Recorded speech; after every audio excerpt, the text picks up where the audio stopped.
Hello everyone, how you doing? Mercury here, coming to you today to deliver somewhat of a sad and emotional message in one perspective, and another perspective perhaps an empowering one. The message that I come to share today is the passing of a community member, a hero, someone who has inspired many. He was a freedom fighter, and he was one of the louder voices here in the community. And he had kidney issues, and because he refused to be vaccinated, they did not put him on the donor transplant list, so he was medically segregated against. He passed away on May 22nd of 2023, which is the second day into a Gemini season. So I kind of want to look at the chart because I want to reflect on the energies that now come to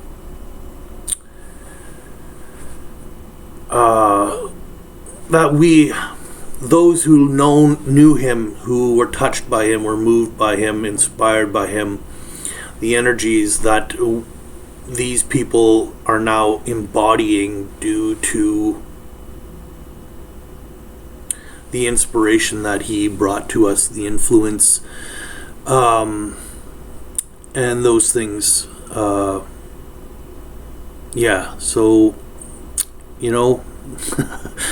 I'm a Gemini, I should be much better with words. And, that's actually something that I've been reflecting on a lot as well. So, when COVID came to be, I was prepared for it. I knew astrologically things were happening. And so I didn't fall into fear as I fell into my own fear trap, because I didn't see anyone speaking out at first, I felt really alone in it, and I really felt like I needed to make decisions because COVID affected my lifestyle. It kind of left me homeless. I was living on a native reservation, even though I'm not native. I sort of got away with it because I worked on the res and I just kept a low profile. But the res closed off to anyone who wasn't a band member, unless you were actually married to a band member and lived on the res. That was the only way onto the res. So I was in a situation where I really felt alone, without shelter, and I needed to make a move. And so I bought a house. Anyways, I'm kind of going a little off topic, but then after buying the house, I started to see people in my local community starting to protest. And so right away I was in there showing up. However, having said that, I was living on the res for 7 years, and the time before that, there was some healing, and that's really what my time, I feel, on the reservation was me being the hermit and taking some time to myself and heal. However, I sort of became unsocialized. I really got into my own head, into my own bubble, and had a hard time being around people and socializing. So when I came to the rallies, I came in costume. People knew me as the bubble guy because I came with a top hat, my googly eye glasses, a bubble gun, and regalia costume to compliment. And that was how I spoke with my character. The way I dressed was loud, and it reached my community. However, someone who did have a loud voice was this man. He, the past few years, went by the name Lando Elijah, which I believe was his grandfather, but his real name was Garnet Harper. I knew Garnet. I was like, what's his last name again? Garnet Harper. And he was a very loud, outspoken member in the community. And I'll be honest, most of the time we did not see eye to eye. However, he did touch me and inspired me in many ways. I wish I could stand up and speak and activate and grab everyone's attention as he did. Now sometimes I feel his passion and perhaps even his fear for what was going down ruled his message. Anyhow,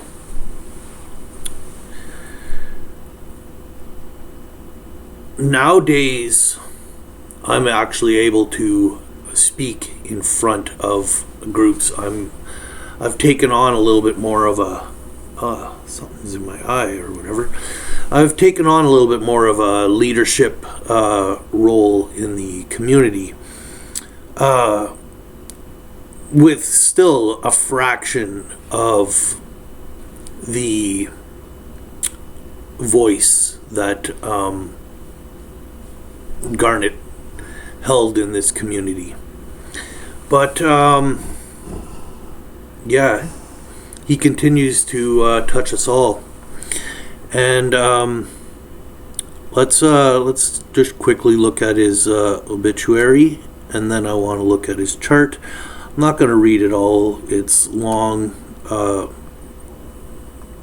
not terribly long, but I'm a terrible reader.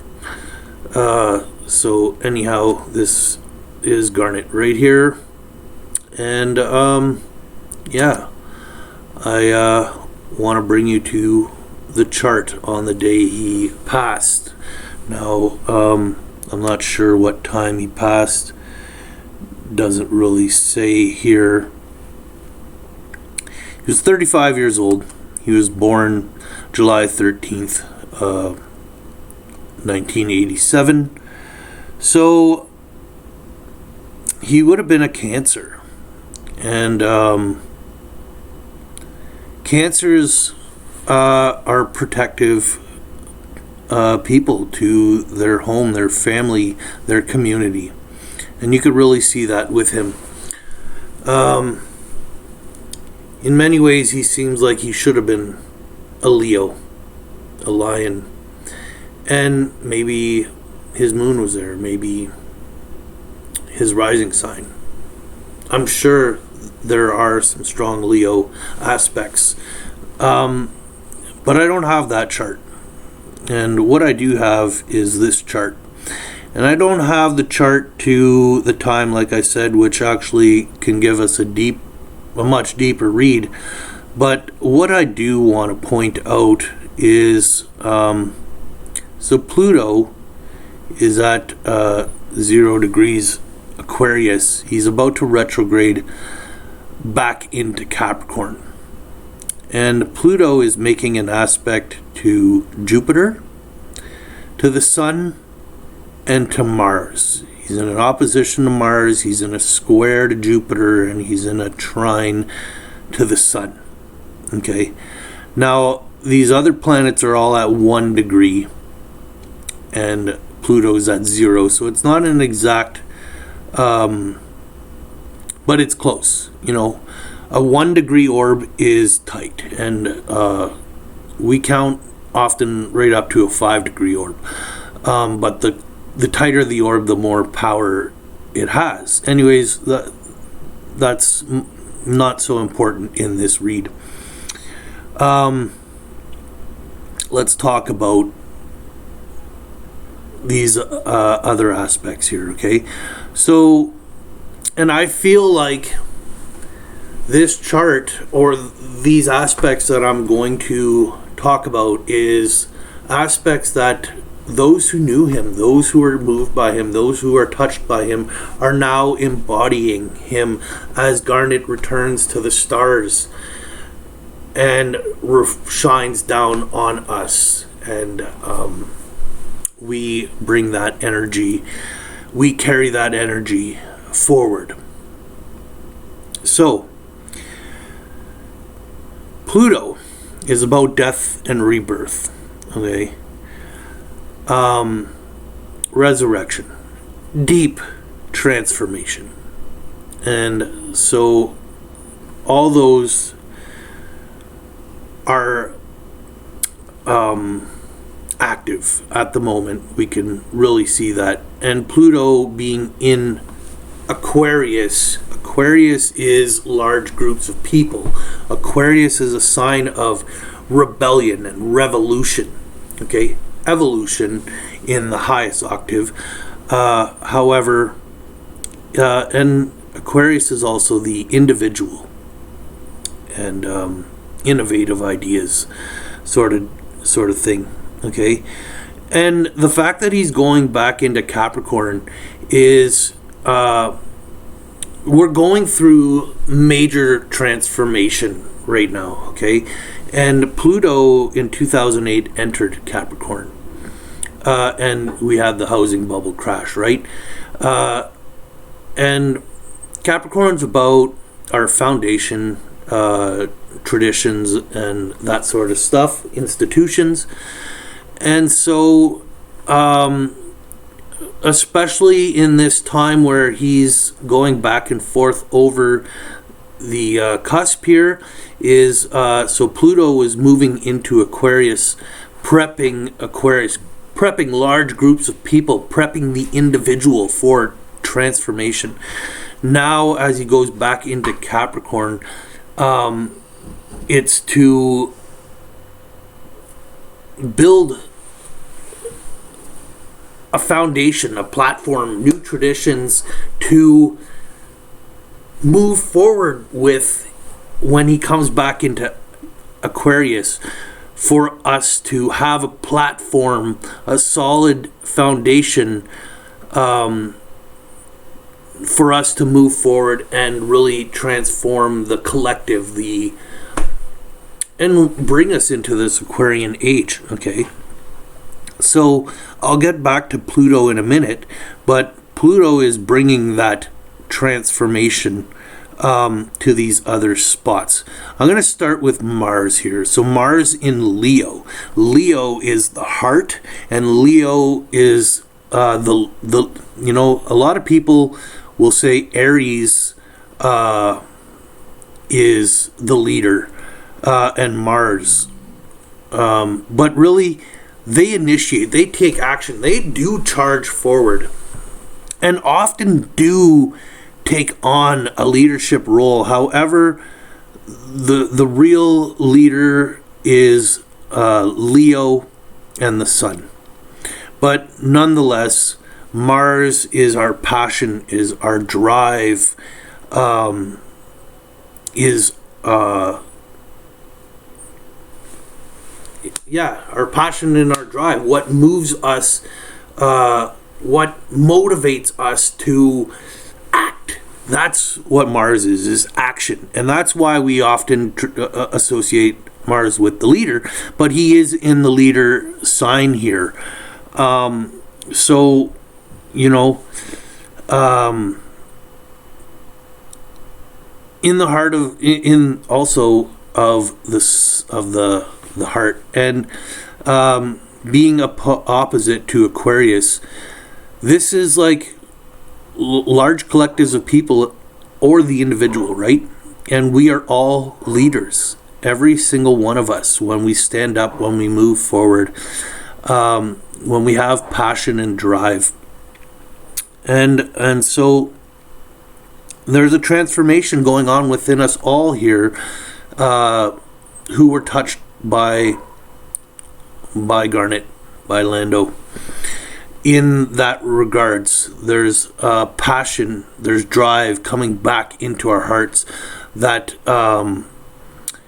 that action of grabbing onto our leadership qualities and pushing them forward. So that's one thing that we're embodying right now. Now I'll go, I guess, to Jupiter. Okay, Jupiter in Taurus. Jupiter is the biggest planet. Jupiter rules Sagittarius. Has a lot to do with faith, belief. It's a benefic planet, so it's often gifting things, expanding our lives. And the sign of Taurus, Venus rules Taurus. So Venus, more the feminine, but it's beauty and value. We see Taurus on Wall Street, right? The bull, the golden bull. So it often represents money, but really that's the superficial take on it. It represents our values. And so Jupiter here is really expanding our values, and really helping us come to see what values we really believe in. Okay, and so reflecting on this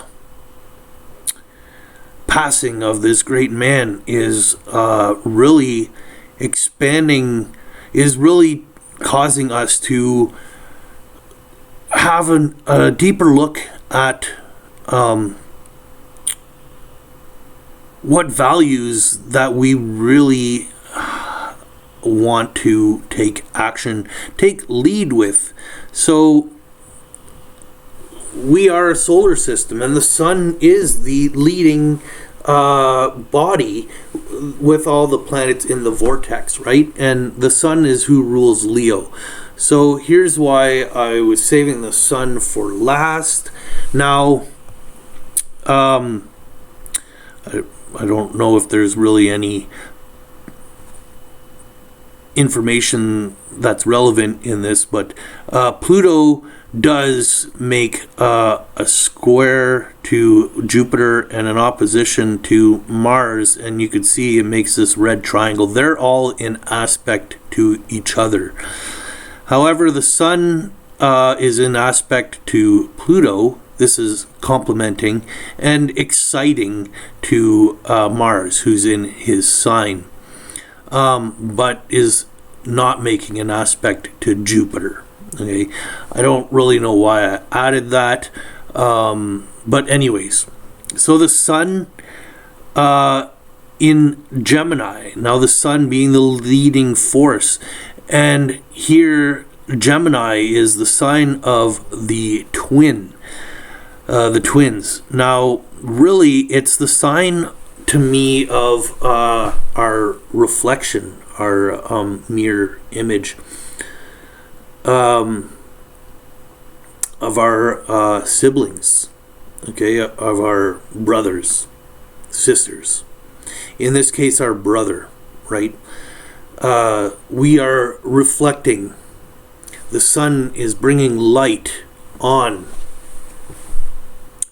our shadow, on our reflection, on our brothers, on our sisters, on our neighbors, on our community, sort of thing. And Gemini is also the sign that rules how we think. Not what we think, but how we think. Because we all have different beliefs, right? And that would be more Sagittarius. That would be more Jupiter. But here is how we think. And I think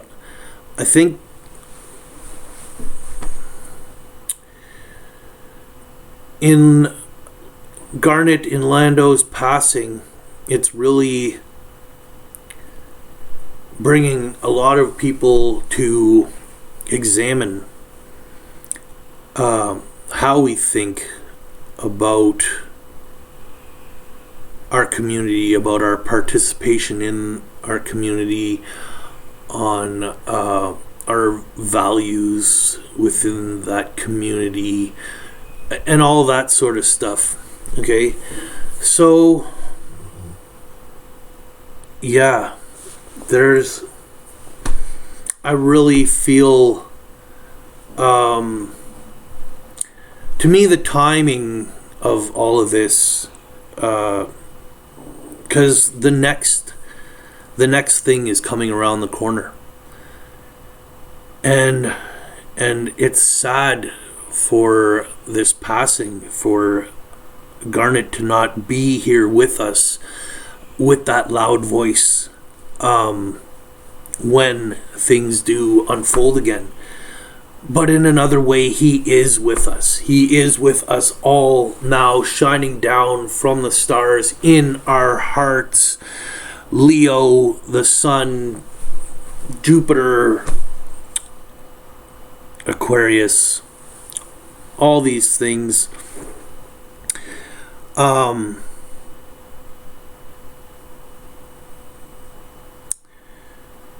Yeah, so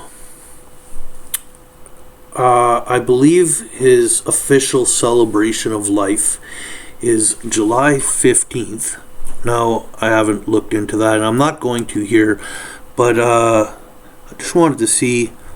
So, his official celebration of life will be actually 2 days after his birthday, his solar return.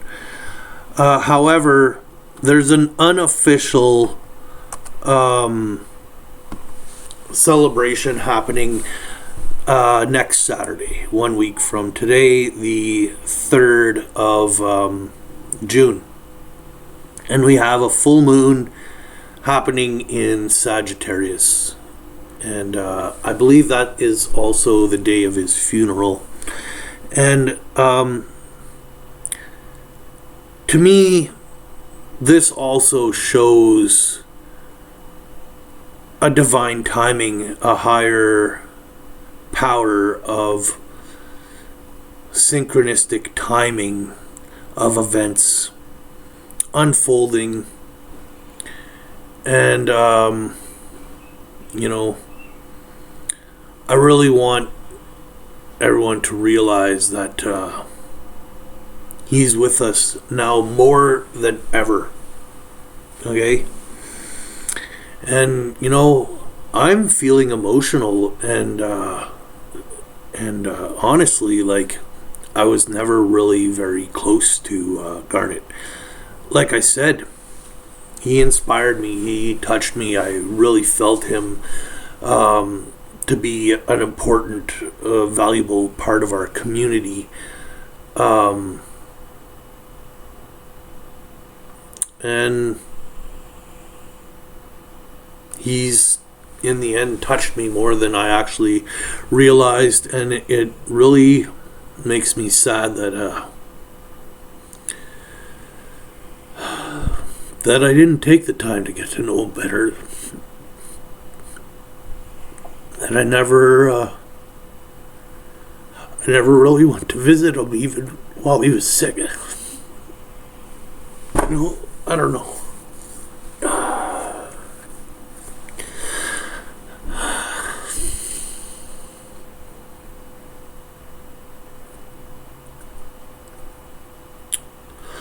sorry for that, Garnet.